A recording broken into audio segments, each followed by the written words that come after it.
When most people think of Washington, D.C., pictures of marble steps and monuments fill their mind's eyes. But beyond the Federal District lives a vital and equally historic collection of neighborhoods and stories. This week on Dialogue, Washington's U Street, a biography.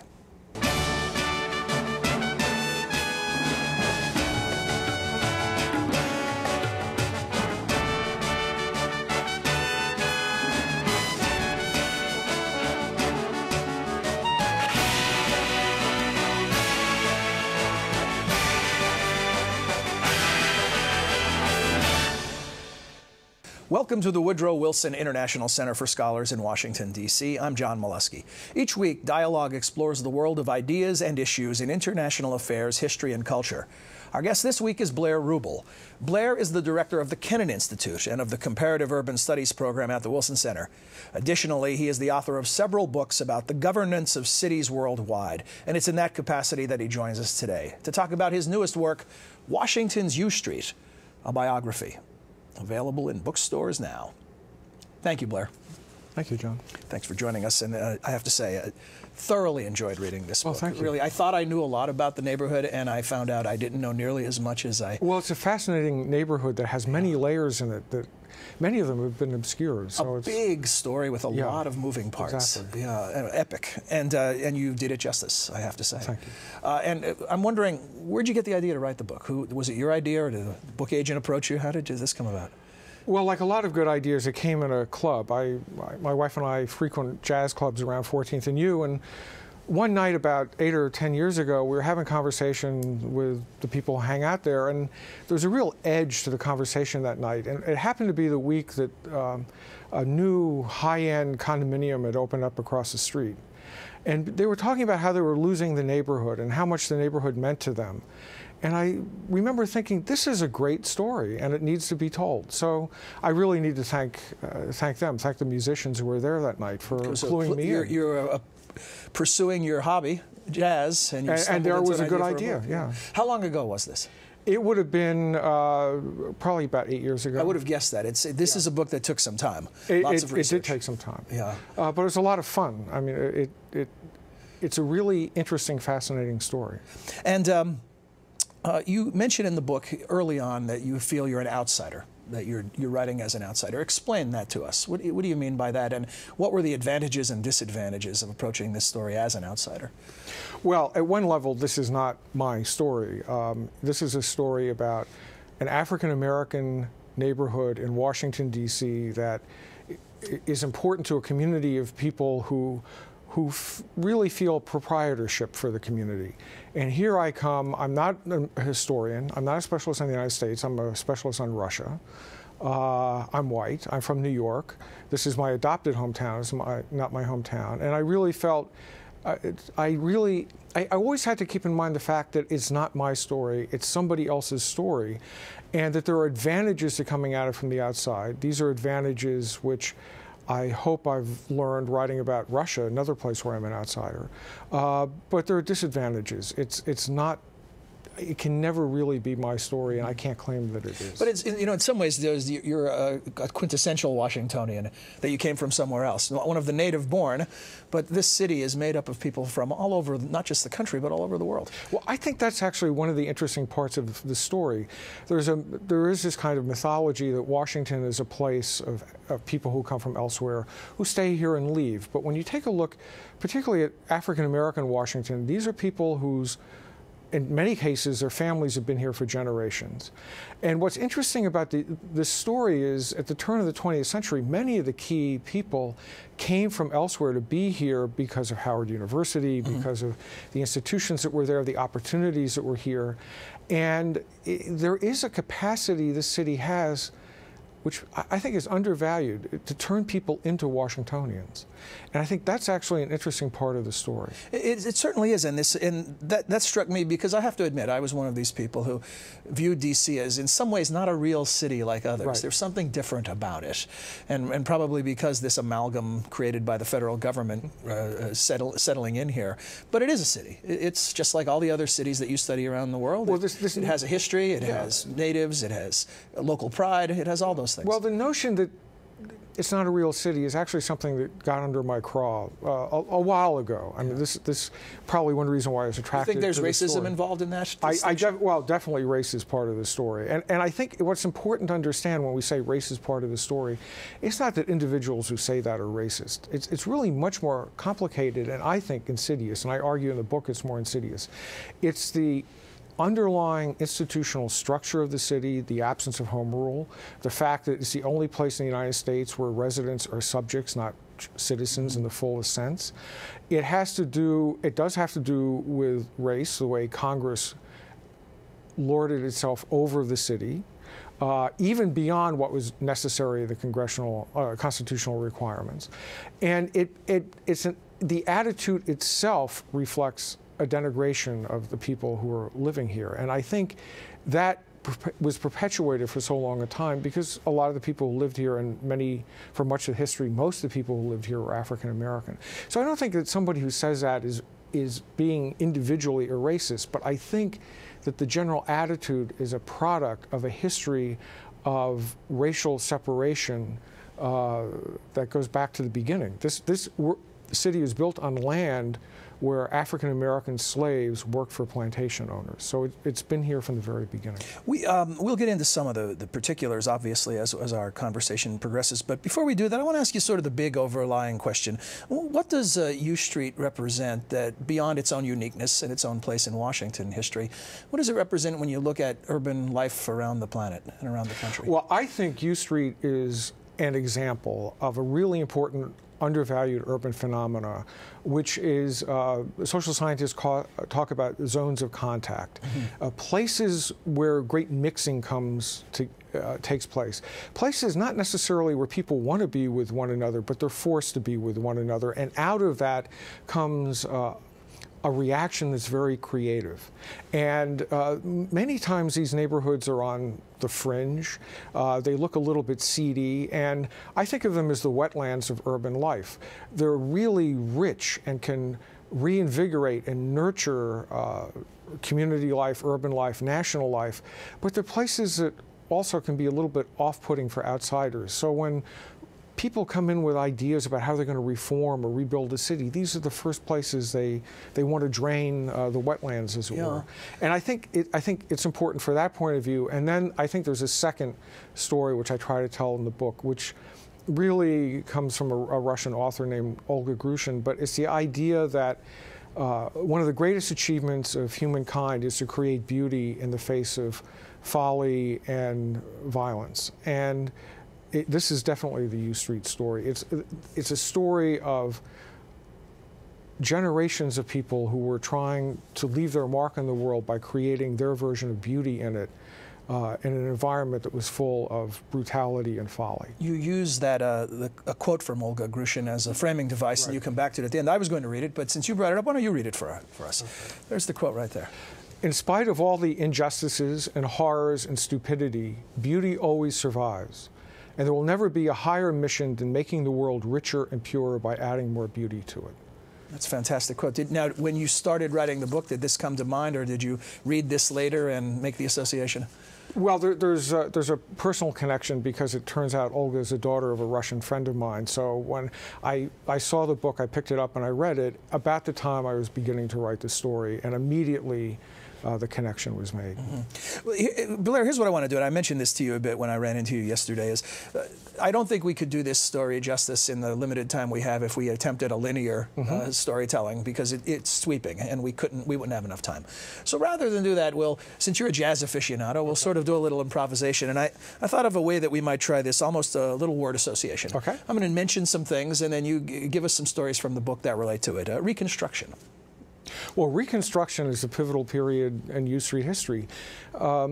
U Street started out as a kind of middle-class, respectable neighborhood in which there were both whites and African Americans living. And D.C. was the city with the most vibrant African American political life after the Civil War. And Reconstruction put an end to all of that. And it put an end to African American participation in politics. It involved the suspension of home rule in the district. And it also began a process of the imposition of Jim Crow racial segregation laws. So Reconstruction is the moment. Up until that moment, U Street could well have become a kind of respectable in-town neighborhood of the professional class.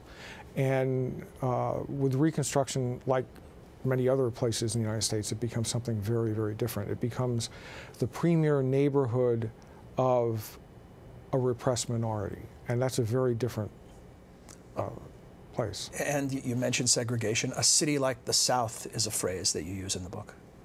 Yeah, this comes from Langston Hughes. And Langston Hughes was really interesting. He was saying, well, he could ride in the front of streetcars in D.C., but otherwise was a city like the South. And one of the things that's striking about it is how little Langston Hughes really could do here, which is one of the reasons why he left.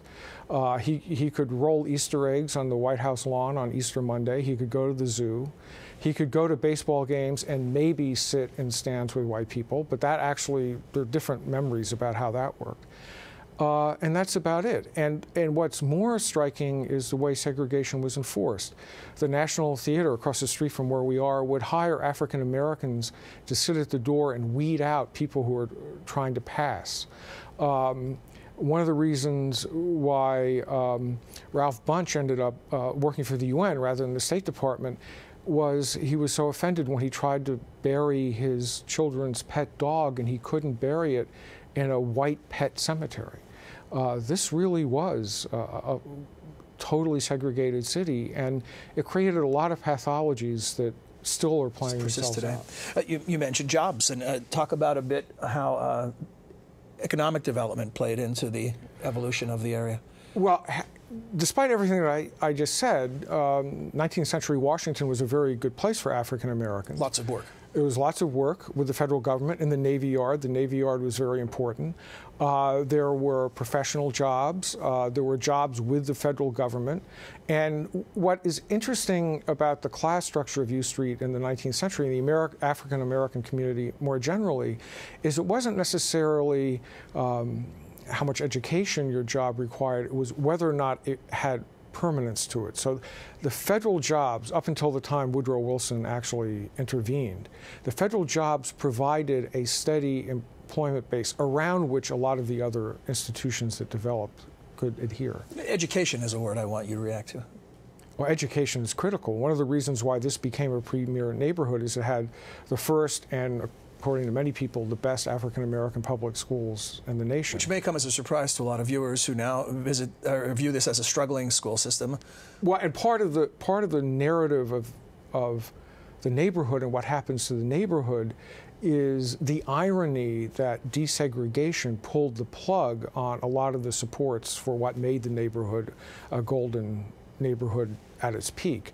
And education, the decline of public education is clearly part of the story. You list in the story, you list a period where illiteracy rates among African Americans dropped from 80% down to under 20%. And this was pre-desegregation. This was pre-desegregation. Duke Ellington has I quote it in the book, and I'm not going to get it quite right off the top of my head, but he has a wonderful story about how there was an effort when he was a child to desegregate the schools, and African Americans were opposed to it because they thought going to schools with whites would actually degrade the education that they were getting in their own separate school system. This is one of the ironies of segregation in general, and Howard University became one of the premier law schools in the country because it was able to capture great talent, which after desegregation went elsewhere. And if you think, baseball is another part of the story, if you think about the Negro Leagues, that was great baseball. Of course, I would argue everyone is better off by having one big league and not segregated leagues. But this plays itself out in every aspect of community life. One of the great features of the book are the bios or the profiles that follow each chapter. One of the people profiled, Buck Leonard. Who was Buck Leonard? Buck Leonard was a great ball player. He came from North Carolina. Part of the Washington story is the tie between Washington, D.C. and the Carolinas.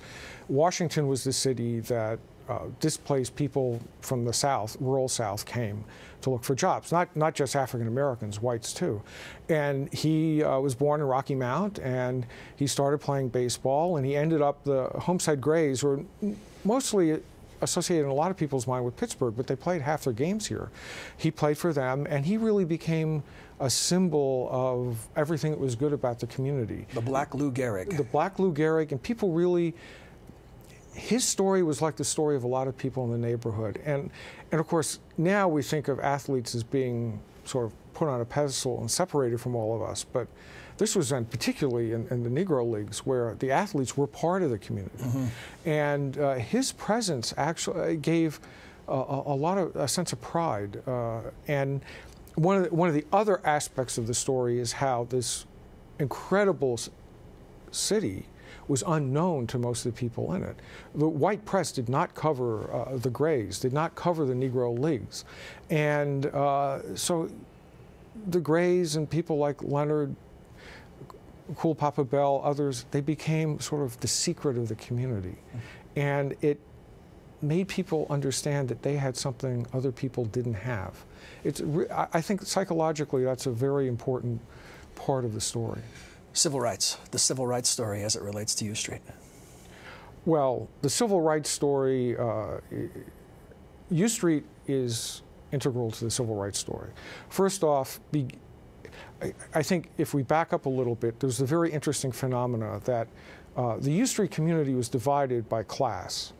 And there was the group that people like Langston Hughes excoriated, the so-called talented 10th, the people who went to the best schools in the country, viewed themselves in a self-important way, and probably in the 1890s, turn of the century, would have integrated very nicely into upper-crust Washington, D.C. had they been permitted to be integrated.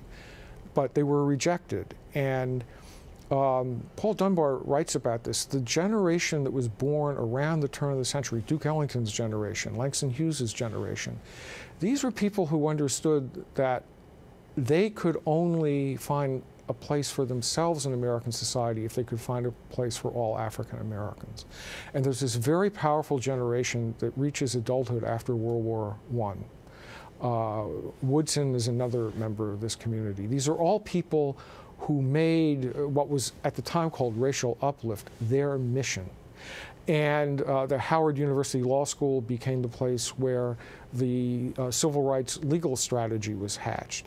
So because U Street was a mile or two from the Capitol, it played a very important role in the first half of the century, 20th century, in civil rights.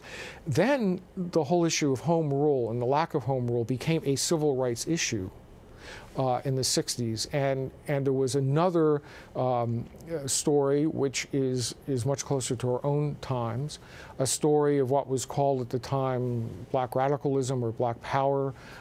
And it was about trying to wrestle from Congress and from the white community control over this neighborhood and the lives of the people in it. So civil rights is here throughout. And Marion Barry comes to mind when you talk about this struggle. Marion Barry comes to town. DC movement. I think Marion Barry was one of the smartest people in terms of understanding how this city works. It wasn't accidental that he was elected mayor for 4 times. And mayor for life, as he was referred to. Mayor for life. Now. And it wasn't just because he was an incredible manipulator. He actually understood the community. But what's interesting about Marion Barry is he was an outsider, too.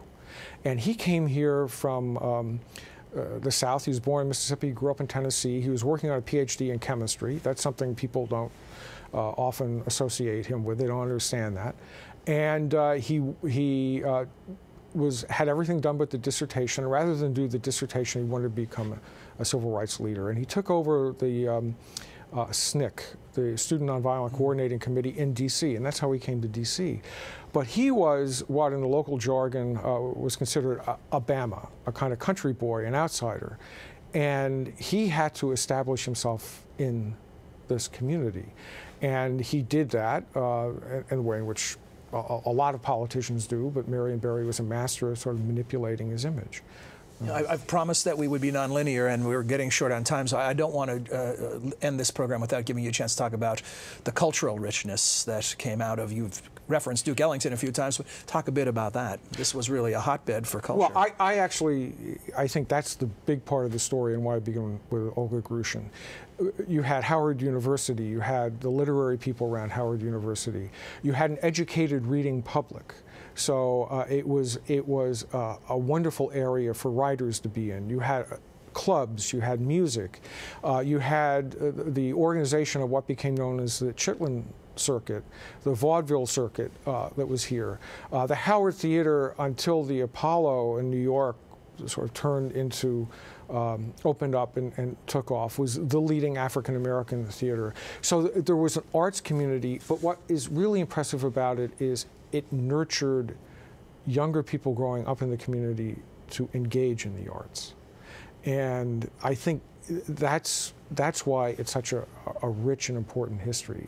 Is the low point for the neighborhood the destruction following the assassination of Dr. King? Well, one of the challenges in the book, I came to understand, on one hand, sure, a lot of the neighborhood was destroyed, but I came to understand that that's just the physical facade of the neighborhood. And in some ways, it was a heroic moment for the neighborhood that often gets overlooked because it moved inside. The churches became very important. One of the reasons why gentrification took place so rapidly in the 90s is after the destruction, there were people in the community working on how best to plan for the redevelopment, to get the metro put in. And of course, all the planning-wise, they were a success. It's just people who were living there weren't the beneficiaries of it. Others who came later were the beneficiaries. That's an old story as well, isn't it? I want to be some of the profiles. We mentioned one already, Buck Leonard. This was a great story. You talk about Julius Hobson reacting to a rat infestation. Tell us what he did.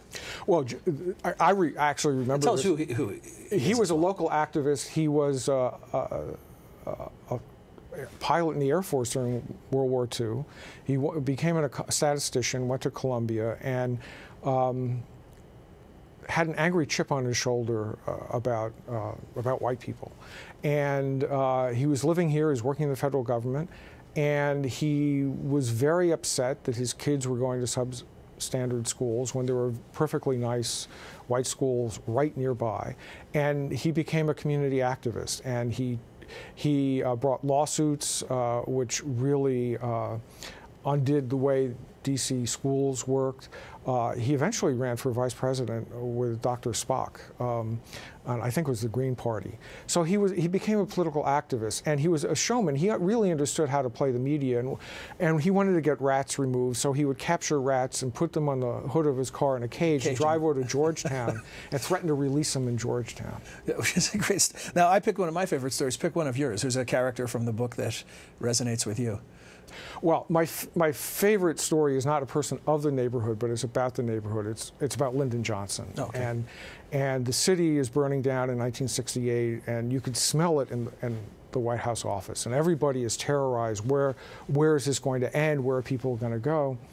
And an aide walked in and allegedly, who knows if this is urban legend or not, but allegedly said, President Johnson, we hear that Stokely Carmichael is leading a group of blacks to burn down Georgetown. And Johnson allegedly responded, great, I've been waiting 30 years for that. So. What's the most important thing that you think you learned about this neighborhood that gave you a deeper insight than you had going into the project? I think what I really learned is the power of community. One of the ways in which the African-American political experience was always different was it had, and undoubtedly this comes from the slave experience, it had a sense that a community had to watch out for others.